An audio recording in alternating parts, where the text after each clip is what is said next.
Good afternoon, Cross Timbers. Today is Thursday, December 12, 2013. This is Texan TV News from the campus of Tarleton State University in Stephenville, Texas. And I'm Stephanee Rhodes. In today's headlines, icy weather causes internet epidemic, local church getting set for a community Christmas dinner, new American Airlines emerges as deal closes, revenge porn arrest in California, interpreter for deaf at Mandela event called fake, Mavs fall to Warriors on last-second shot, and scandal season finale. In campus news, every year Texas wishes for a white Christmas. However, here in Stephenville, the students are complaining. Because of the icy weather conditions, this has caused administration to call for code purple, alerts to campus of class cancellation.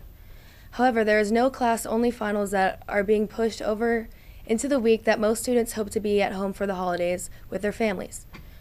Tuesday, when administration sent out the code purple email stating that campus would be closed, Stephen McReynolds, a professor at Tarleton, replied to the email stating, "This is stupid, why are you doing this?" McReynolds not only replied to administration, but the entire school, and this spread widely on social media sites such as Twitter, where things like hashtag I agree with Steve and hashtag McReynolds for president were being said by students. The email spread through Twitter and soon trickled over into Facebook in a matter of minutes, and soon everyone knew without checking their email. This is a prime example of how things on the internet can go viral. We spoke with Ms. Towns about how she feels about social media sites and how careful we should be on them. And they think it's cute to take that picture and put it out there on social media, and they don't know, they think it's set to private, you know, and they don't realize that nothing's out there is private. Once it hits cyberspace, it's out there. Students, be very cautious of what you put on the internet because it spreads quickly and you never know who's watching. The Stephenville Empire-Tribune reports that the Graham Street Church of Christ is getting ready for their annual community Christmas dinner, which has been an annual get-together for more than 10 years now. Everyone is invited to the dinner, and the church plans on serving at least 700 people. The meal will be a traditional meal which will have turkey, dressing, corn, green beans, sweet potatoes, cranberry sauce, and desserts as far as the eye can see. The church even offers delivery for people in close proximity to the city limits of Stephenville. The meal is absolutely free and will occur from 4 p.m. to 7 p.m. on Wednesday, December 18th. For any more details or to set up a delivery, residents are encouraged to call 254-965-4878. And now, today's Texas, national, and international news from the Associated Press. In state news, American Airlines, headquartered in Fort Worth, Texas, emerged from bankruptcy protection, and U.S. Airways culminated its long pursuit of a merger partner as the two completed their deal Monday to create the world's biggest airline. It's the latest in a series of mergers that will leave 4 airlines controlling more than 80% of the U.S. air travel market. With less competition, the airlines have successfully limited the number of seats, boosting prices and returning to profitability. More now from Doug Parker, CEO of American Airlines.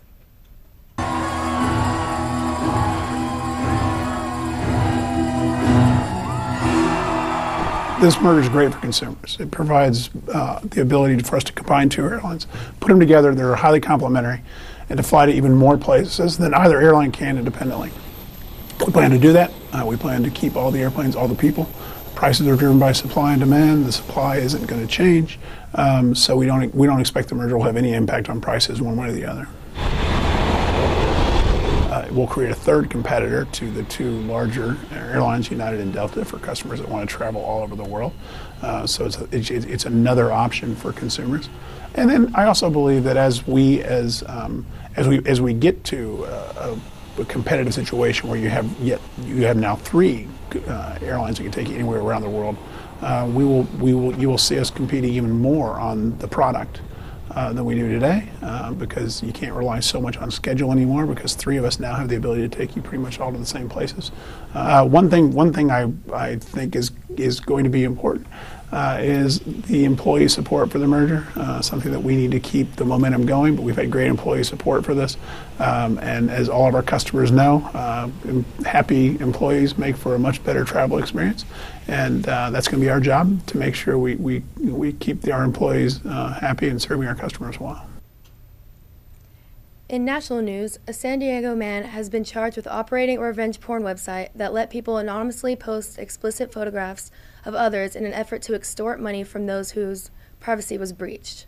Kevin Christopher Bolaire, 27, was arrested Tuesday by a California Department of Justice agents on 31 felony counts of conspiracy, identity theft, and extortion. Authorities say he earned tens of thousands of dollars from a pair of websites he operated in the scheme. Bolaire created the site YouGotPosted.com a year ago, according to the court documents. The site, which was inactive Wednesday, displayed thousands of nude pictures without the permission of those photographed, investigators said. The website was made up of explicit images posted online by former lovers in an attempt to shame the subjects of the photographs after breakups. The images used can be obtained consensually during a relationship or can be stolen or hacked from online accounts. The documents say Bolaire charged victims a fee ranging from $250 to $350 to remove the images, using emails sent through a second website, ChangeMyReputation.com, that led to extortion charges. The site also has gone inactive. The practice resulted in a new California law that makes it a misdemeanor to post identifiable nude pictures of someone else online without their permission and with intent of causing serious emotional distress or humiliation. In international news, as numerous world leaders paid homage to Nelson Mandela at a memorial service, the man standing fairly close to them seemed to interpret their words in sign language, but advocates for the deaf say he was faking. This incident outraged deaf people and sign language interpreters who were watching the memorial service broadcast around the world. Questions were also raised as to how this unidentified man was able to crash a supposedly secure event attended by many heads of state, including President Barack Obama. There were many other problems that came with Tuesday's memorial service, which include public transportation issues, a faulty audio system, which made the speeches inaudible for many, and police failing to search the first crowd of people who rushed into the service when the gates were opened. Bruno Drushin, National Director of the Deaf Federation of South Africa, told the Associated Press on Wednesday that the so-called interpreter was moving his hands around, but there was no meaning in what he used his hands for. Ingrid Parkin, principal of the St. Vincent School for the Deaf in Johannesburg, told the Associated Press that the closest the man's gestures came to anything in sign language could possibly be the words for running horse, friend, or beyond, but only by someone who signs terribly. Another indicator that the man could have been a fake is that he used virtually no facial expressions to convey the emotional speeches being given. This is a must for sign language interpreters. Though the man has not been identified, it has been said that the South African government is currently investigating the situation. The Dallas Mavericks lost in Oakland last night to Stephen Curry and the Golden State Warriors. The Warriors had a hot fourth quarter, coming back from an 18-point deficit.